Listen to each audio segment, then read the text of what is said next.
할렐루야. 오늘도 말씀 통해서 우리가 다시 한번 주님을 만나고 또 우리의 모든 삶의 터전이 주님의 은혜로 더 많이 물들어 갈 수 있기를 우리 주님의 이름으로 간절히 축원합니다. 한번 따라해 보실까요? 내가 이 물을 고쳤으니. 자, 우리 열왕기하 말씀을 이어갑니다. 자, 엘리야와 그의 후계자로 세워진 엘리사의 사역 가운데는 조금 차이가 있는 것 같습니다. 엘리사를 하나님의 명령을 받들어서 그 대상들의 죄를 지적해내고 그리고 죄와 싸우는 죄를 심판하는 어떤 불의 선지자의 어떤 그런 개념이 엘리야의 사역의 특징이라고 한다면, 엘리사는 고쳐주고 치유하고 회복시켜 주시는 어떤 치유의 선지자, 치유의 선지자라고 말할 수가 있겠습니다. 그래서 앞으로 우리는 이 엘리사의 사역들을 우리가 쭉 돌아보게 될 텐데, 그 사역을 우리가 들어보면 분명히 그 회복하고 치료하는 어떤 그런 곳에 집중하고 있는 엘리사의 사역의 특징을 볼 수가 있겠습니다. 오늘 이 본문도 역시 마찬가지예요. 그 성읍 사람들이 엘리사에게 말하되 이렇게 시작하고 있는데요. 이 성읍은 여기서 여리고 지역을 가리킵니다. 자, 여리고 성읍은 참 그 살기 좋은 지역인 것 같아요. 그래서 엘리사를 찾아온 사람들도 오늘 본문 말씀 뭐라고 합니까? 이 성읍의 위치는 어떻다? 참 좋다고 말하고 있죠. 우리가 참 이 성의 위치가 너무 좋습니다. 여리고에는 원래 종려나무가 굉장히 많은 지역이에요. 저도 이스라엘을 갔을 때 이 여리고 지역에 방문을 했을 때 그 주변에는 정말로 얼마나 많은 이 종려나무가 있는지 몰라요. 종려나무는 우리나라 어떤 야자수 같이 생겼습니다. 제주도 가면 그 야자수 서 있잖아요. 그런 야자수가 생겼는데 거기에 얼마나 많은 그 열매가 열리는지, 그 열매가 뭐냐면 대추 야자 열매예요. 제가 예전에 이스라엘 갔을 때 여러분을 위해서 좀 사왔던 열매 있지 않습니까? 기억나세요? 대추가 생겼는데 여러분에게 드렸던 한번 맛보시면 굉장히 달지요. 거기는 엄청나게 일조량이 많아가지고 그 과일이 그렇게 당분이 굉장히 많이 생깁니다. 그래서 어쨌든 그 대추 야자 열매가 그 지역의 특산물이고, 그 지역은 어떤 이스라엘 그 지역보다도 훨씬 더 비옥하고 또 물도 많고, 그래서 참 살기 좋은 지역에는 틀림이 없습니다. 그래서 그 지역이 어떤 오아시스라고 불릴 정도로 참 좋은 지역이긴 합니다. 그런데 오늘 본문 말씀에 이 아름다운 성읍이었던 여리고에 한 가지 심각한 문제가 있다고 말씀하죠. 그것이 뭐였습니까? 위치는 좋지만 뭐가 나쁘다? 물이 나쁘다. 이렇게 와서 엘리사에게 고백하고 있는 거예요. 19절에 그랬죠. 그 성읍 사람들이 엘리사에게 이르되 우리 주인께서 보시는 바와 같이 이 성읍의 위치는 좋지만 물이 나쁨으로 토산이 익지 못하고 떨어지나이다. 여러분, 물이 나쁘기 때문에 토산이 익지 못하고 떨어지는 상황. 여기서의 토산은 보통 땅에서 나오는 식물이나 열매나 과실 이런 것들을 말하겠지만, 여기서 쓰인 토산이라는 히브리어 의미를 보니까 그 열매만 의미하는 것이 아니에요. 땅과 거민을 모두 다, 땅과 사람들을 다 통칭해서 토산이라고 칭하는 어떤 그런 단어로 되어 있습니다. 그러니까 익지 못하고 라는 이 히브리어 의미는 식물에게만 해당되는 것이 아니라는 겁니다. 사람과 동물이 태어나지 못하고 유산되어지고 또 죽는 이런 것과도 연관되어지는 그런 단어라고 볼 수가 있습니다. 그래서 이렇게 볼 때 여리고 주민들은 이 좋지 않은 물을 통해서 땅의 소산을, 땅의 열매를 수확할 수 없을 뿐만 아니라 뭐도 문제였어요? 사람과 짐승들조차도 질병과 유산을 통해서 피해를 입고 있었음을 알 수가 있는 것입니다. 이렇게 되니까 식물은 제대로 열매 맺지 못하죠. 짐승은 죽고 사람도 죽고 인구는 줄어들고 이제 여리고를 떠나는 사람들이 많아지고, 그 여리고라는 도시는 말 그대로 사람이 살지 않는 죽음의 도시가 될 수도 있는 그런 상황에 처해 있는 것입니다. 여러분, 아무리 좋은 곳에 있어도, 위치가 아무리 좋아도 물이 없으면 생명체는 생존이 불가능하죠. 그래서 고대로부터 물이 있는 곳에 도시가 생겼고요. 그래서 사람들은 물이 있는 곳에 정착해 살다 보니까 거기에 이렇게 큰 도시가 생겨나는 거예요. 우리도 각 그 도시마다 다 물이 흐르잖아요. 서울에도 한강이 흐르고 여러 가지 그 도시마다 그 도시를 끼고 다 물이 흐르고 있습니다. 우리 이런 작은 도시도 작은 동네도 다 물이 흐르고 있는 그런 지역에 여러분 살고 있잖아요. 그런데 물이 아무리 많아도 어떻습니까? 물에 문제가 있으면 그 많은 물이 있으나 마나 아니겠습니까? 먹을 수 없는 물이라면 물이 많아도 바닷가에 지천이 물이지만 바닷가에 필요한 사람들이 그 물을 마시면 죽어요. 마실 수 없는 물이기 때문에. 자, 여리고 사람들이 엘리사를 찾아왔다는 것은 인간의 한계를 느끼고 오직 하나님만이 그들의 문제를 해결할 수 있다고 믿고 지금 엘리사를 찾아왔다는 것을 말해주고 있는 것입니다. 엘리사가 무슨 수질 전문가가 아니잖아요. 그러나 그는 하나님의 사람이었습니다. 여리고 사람들은 나쁜 물을 고치기 위해서 자기들이 그동안 가지고 있었던 모든 지식과 경험들을 다 동원해 왔을 겁니다. 이 부분에 있어서 뛰어나다고 하는 사람들을 다 찾아 모시기도 했었을 겁니다. 그런데 그것이 해결이 되지 않았습니다. 조금 더 효과가 없자 그들은 두 손을 들고 엘리사를 찾아온 것입니다. 그들이 엘리사를 찾아왔다는 이 사실이 굉장히 중요한 거예요. 왜냐하면 당시에 이스라엘 백성들에게 있었던 것은 바로 그들이 믿고 있었던 우상이 있거든요. 여리고 성읍에 팽배했던 우상이 있습니다. 바로 우리는 하나님의 선택을 받았던 그 선민 이스라엘 백성들이기 때문에 당연히 하나님을 섬겨야 했음에도 불구하고 저들은 당시 아합을 비롯했던 왕들의 타락으로 인해서 그들이 바알을 섬기고 또 아세라를 섬기고 또 황금 송아지를 섬기는 이런 엄청난 죄악의 어떤 도성 가운데 그들도 살고 있었기 때문에 이스라엘 백성들은 전부 다 그 영향을 받고 있었습니다.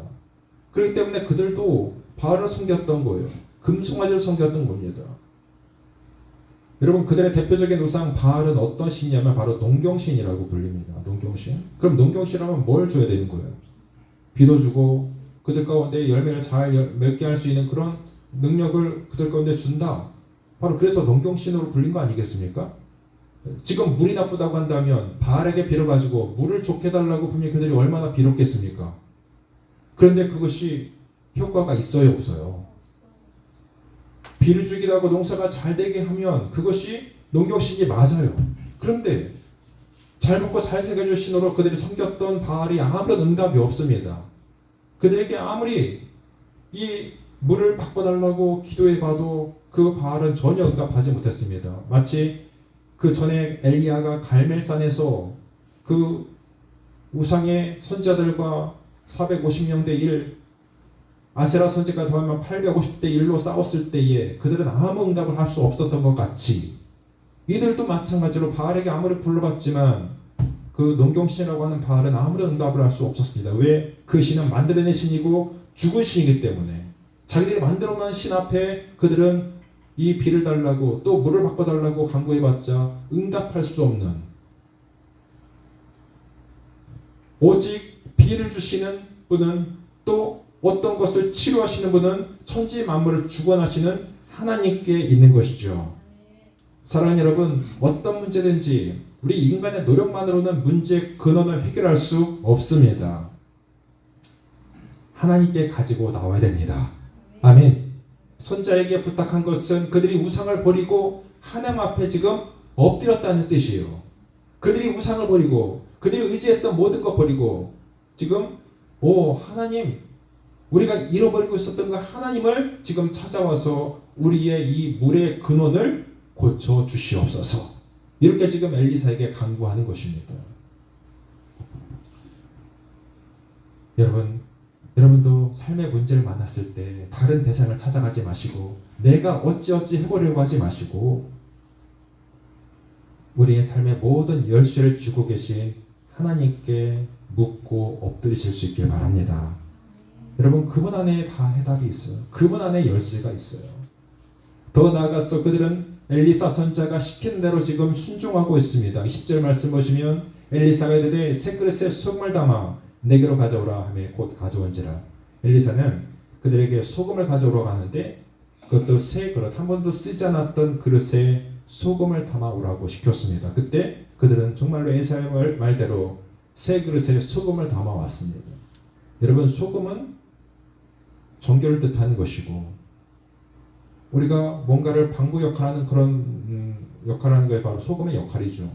새 그릇도 역시 하나님 앞에는 모든 것이 다 새로운 새 것을 분별해 드렸지 않았습니까? 새 그릇에 소금을 담아서 엘리사에게 가져드렸더니 엘리사는 이 성금의 문제를 지금 근원적으로 해결해 주려고 합니다. 21절 말씀 보니까 엘리사가 그 물의 근원으로 나아가서 그 소금을 가운데 던지며 이르되 여호와의 말씀이 내가 이 물을 고쳤으니 이로부터 다시는 죽음이나 열매 맺지 못함이 없을지니라 하셨느니라. 여러분, 엘리사는 새 그릇에 담긴 소금을 가져라고 해서 그 소금을 가지고 물의 근원으로 나아갑니다. 물의 시작점으로 가가지고 소금을 그 물 가운데 던지며 선포합니다. 뭐라고요? 여호와의 말씀이 내가 이 물을 고쳤으니, 하나님의 말씀이 임한 겁니다. 내가 이 물을 고쳤으니 이로부터 다시는 죽음이나 열매 맺지 못함이 없을지니라. 자, 하나님의 말씀이 내가 이 물을 고쳤으니라고 했죠. 새 그릇에 소금을 담아 가지고 와서 그 소금을 그 수원지에 던지는 것은 사람이 할 수 있는 일이에요. 거기까지는 사람이 할 수 있는 일입니다. 그런데 썩은 물을 고치는 것은 하나님이 하실 수 있는 일입니다. 부르짖고 기도하고 간구하는 것은 사람이 할 수 있는 일이에요. 그런데 그의 문제를 해결하신 것은 오직 하나님만이 하시는 일입니다. 여리고의 이 물 근원도 내가 이 물을 고쳤다고 하시는 하나님의 말씀이 지금 임했습니다. 여리고 수원지에 여러분 수천 톤의 소금을 갖다 쏟아 붓는다 그래서 그 물의 근원이 고쳐지는 것이 아니에요. 오히려 수천 톤의 소금을 갖다 부어버리면 사해바다처럼 아무것도 살 수 없는 바다가 되어버릴 겁니다. 여호와의 말씀이 내가 이 물을 고쳤으니, 그렇습니다. 이것이 아멘입니다. 하나님이 하시고 하나님이 고치셨다는 것입니다. 출애굽기 15장 26절 보면 나는 너희를 치료하는 여호와임이라 이렇게 하나님이 선포하세요. 여호와 라파 치료 하나님, 치료 하나님을 자기가 선포하셨어요. 우리는 주인이 아닙니다. 우리는 치료받아야 될 사람들이 치료자가 아닙니다. 우리 인간들은 누구나 문제를 가지고 살아갑니다. 태어날 때부터 악한 것이 인간이에요. 성경이 그것을 선언하고 있습니다. 예레미야 선지자는 만물보다 거짓되고 심히 부패한 것이 인간의 마음이다 라고 지적하죠. 이런 인간들이 생수의 근원 되시는 여호와 하나님을 버렸으므로 열매를 맺을 수 없게 되었다는 것입니다. 여러분, 우리 모두에게는요 다 아담의 피가 흐르고 있잖아요. 첫사람 아담의 피가 우리 가운데 계속해서 전가되어서 우리는 태어날 때부터 죄인으로 태어나는 것입니다. 하나님 앞에 범죄한 인간, 첫사람이 범죄함으로 그 모든 후손들이 다 하나님 앞에 저주받은 인간으로 태어났습니다. 그래서 우리는 죄 짓는데 너무나 익숙한 거예요. 아무런 거리낌이 없이 누가 가르쳐주지 않아도 죄를 짓습니다. 이게 바로 우리 인간의 본성이에요. 우리 모두에게도 그 본성이 다 있습니다. 사람들은 전부 다 여러분만 봐도요 다 예쁘기도 하고 멋지기도 하고 또 누가 봐도 그럴듯하게 삶의 모습을 잘 갖추고 살아가고 있죠. 살아가는 모습도 나쁘지 않고 모양새는 다 그럴듯하지만 그 근본이 나쁨으로 죄를 통해 망할 수밖에 없는 것이 우리 인생이라는 것입니다. 겉만 봐서는 다 그럴듯해요. 겉만 봐서는 다 문제가 없어 보입니다. 이 여리고도 마찬가지 아니었습니까? 여리고도 그들의 보기에는 너무나 좋은 땅이에요. 그들을 보기에는 여기처럼 살기 좋은 땅이 없습니다. 그래서 사람들이 다 그 여리고로 살고 싶어하는 그런 지역이에요. 그런데 그 근본을 보니까 물이 다 썩어 있어요. 그 근본이 치료받지 못해서 그 땅은 죽음의 땅으로 변해가고 있었습니다. 이것이 바로 우리 인생들의 모습인 것 같아요. 사람들은 전부 다 자기의 어떤 모습으로 자기가 잘난 맛으로 하나님 앞에서 잘 살 수 있다라고 겉모습은 그럴듯해 보이지만 전부 다 그 속사람이 병들어 있고 그 인생을 뜯어보니까 그 안에서 하나님이 없고 예수님이 없고 그래서 그들은 겉모습만 그럴듯하지 다 에스겔 골짜기의 마른 뼈와 같은 그런 인생을 살아가고 있는 것입니다. 여러분, 그러므로 우리는 겉모양의 그럴듯함에 꾸미지 마시고 우리의 근본이 치료되고 고쳐지는 은혜를 누려야 되는 것입니다. 우리 속사람이 변해질 줄 믿습니다. 우리 본문에서 오늘 본문에 물의 근원이 치료되어서 다시는 죽음이나 열매를 맺지 못함이 없을 거라는 하나님의 선포를 우리는 보게 되죠. 이게 바로 우리가 받아야 될 은혜예요.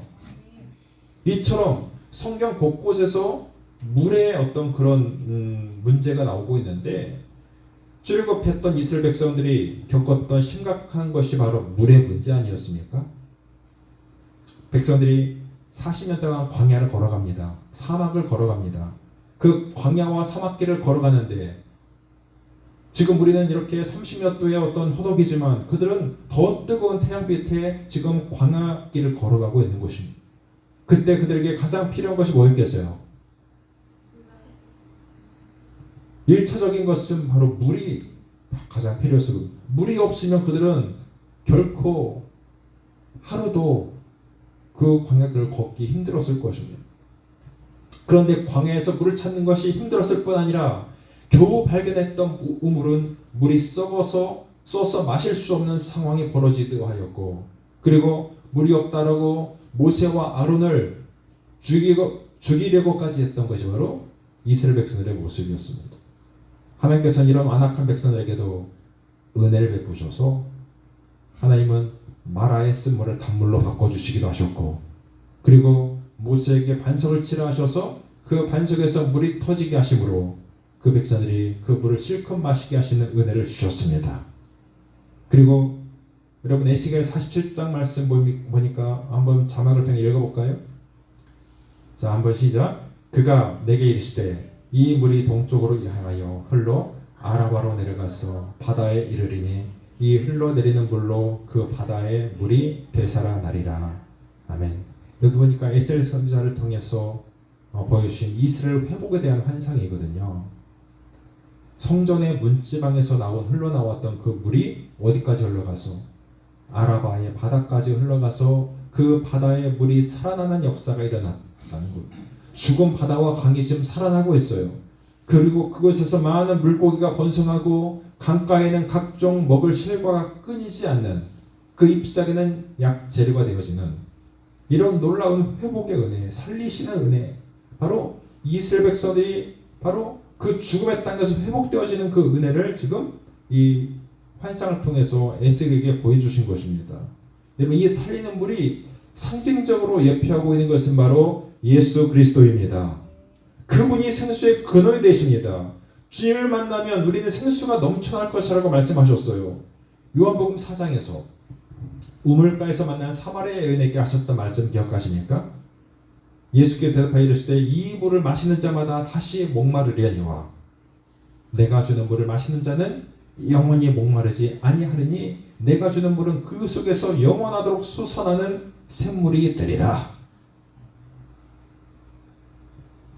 주님을 만나면 영원히 목마르지 아니하는 것을 선포하셨고요. 주님 자신이 생명의 물인 것을 말씀하셨습니다. 내가 주는 물을 먹는 자는 영원토록 그 속에 솟아나는 샘물이 있을 것이다. 여러분, 이 샘물을 맛보고 계십니까? 예수 안에서 그 샘물을 날마다 먹고 살아가고 계십니까? 요한복음 7장 말씀 한번 보여주실래요?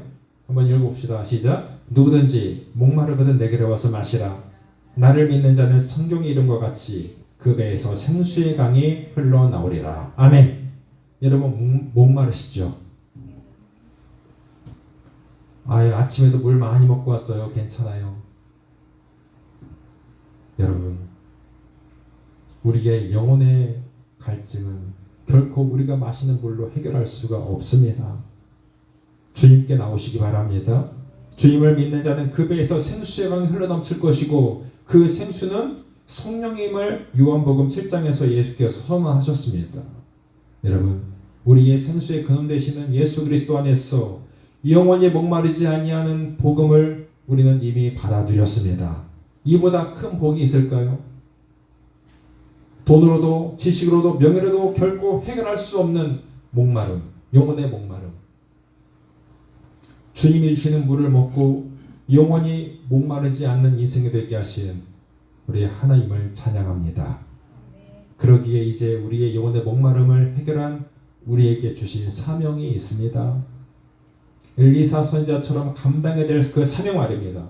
여리고처럼 눈으로 보기에는 좋아 보이지만 물에 근원이 좋지 않은 생명이 없는, 그래서 인생에 참된 열매를 맺지 못하는 자들에게 관심을 가지고 그들 가운데 찾아가야 되는 것입니다. 이 세상은 정말 좋아 보여도 살기는 참 편리해졌지만 점점 더 완악해지고 점점 죄악으로 관영해지고 이 땅은 하나님의 인내를 시험하는 시대가 되었지 않았습니까?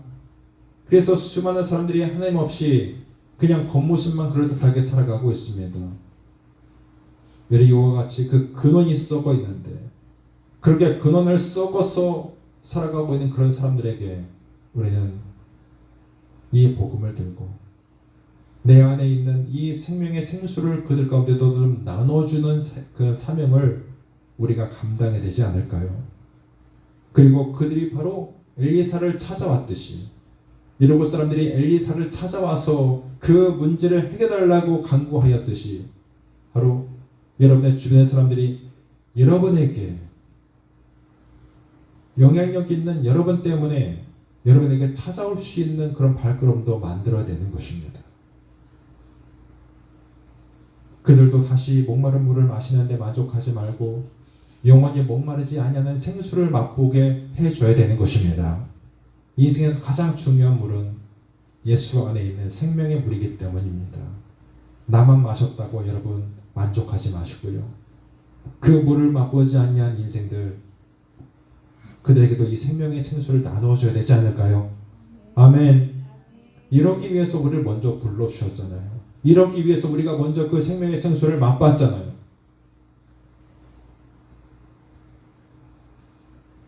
이러고 사람들이 해결하지 못하는 그 문제, 그 근원을 찾아 치료해 주시는 만군의 여호와 하나님을 그들 가운데 좀 나눠줄 수 있는 그런 삶, 그런 믿음의 삶. 하나님은 우리 가운데 그걸 원하고 계실 겁니다. 이것이 바로 인생의 근본 문제를 먼저 치료받은 우리 그리스도인들의 사명인 줄로 믿습니다. 우리 마지막으로 한번 따라해 보실까요? 내가 이 물을 고쳤으니 이로부터 다시는 죽음이나 열매 맺지 못함이 없을지니라. 할렐루야. 여러분의 삶 속에 주님이 부어주시는 생명의 물이 풍성히 누리시기를 바라고, 또 주님 안에서 고치시고 치료하시는 회복의 은혜로 말미암아 여러분의 가정과 삶의 터전과 우리 교회가 더욱더 건강하게 세워져 갈 수 있는 은혜가 있기를 우리 주님의 이름으로 간절히 축원합니다. 함께 기도하겠습니다. 살아계신 아버지 하나님, 은혜 감사합니다. 우리는